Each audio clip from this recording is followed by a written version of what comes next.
আপনারা দেখছেন নগর টিভি।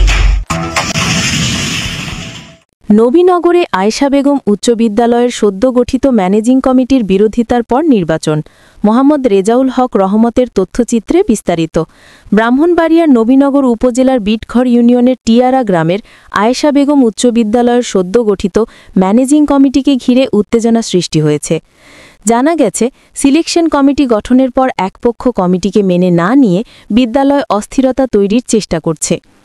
সূত্রে জানা যায়, সম্প্রতি ৩ গ্রামের অভিভাবক ও স্থানীয় যুবকদের উপস্থিতিতে সর্বসম্মতিক্রমে বিদ্যালয়ের সিলেকশন ম্যানেজিং কমিটি গঠিত হয়।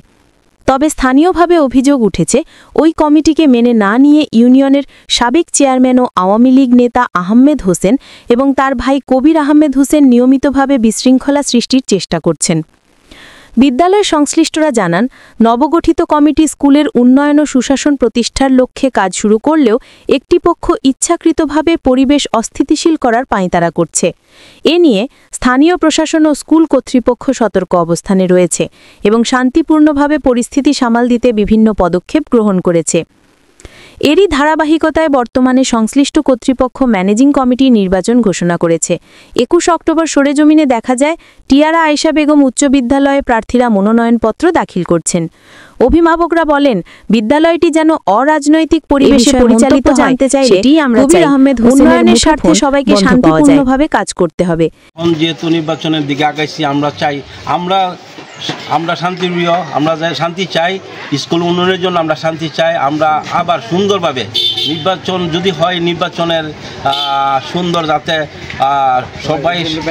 সবাই যাতে হয়ে উপস্থিত হয়ে যাতে সুন্দরভাবে শান্তিপূর্ণভাবে আমরা নির্বাচন করতে পারি, সেই আশা আমি ব্যক্ত করি।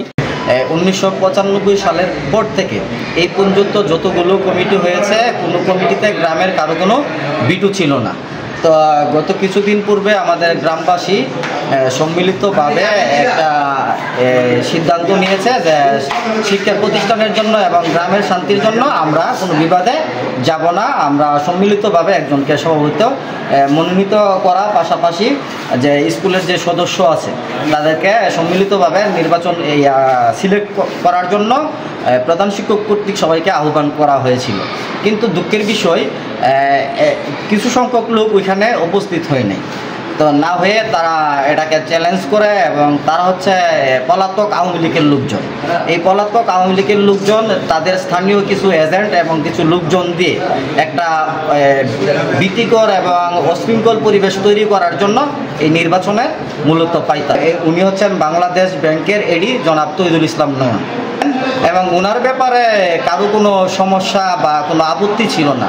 কিন্তু আপত্তি না থাকা সত্ত্বেও কেন যে তারা এই সাধারণ সদস্য নিয়ে এই নির্বাচন করার করতেছে, আসলে এটা বোধগম্য নয়।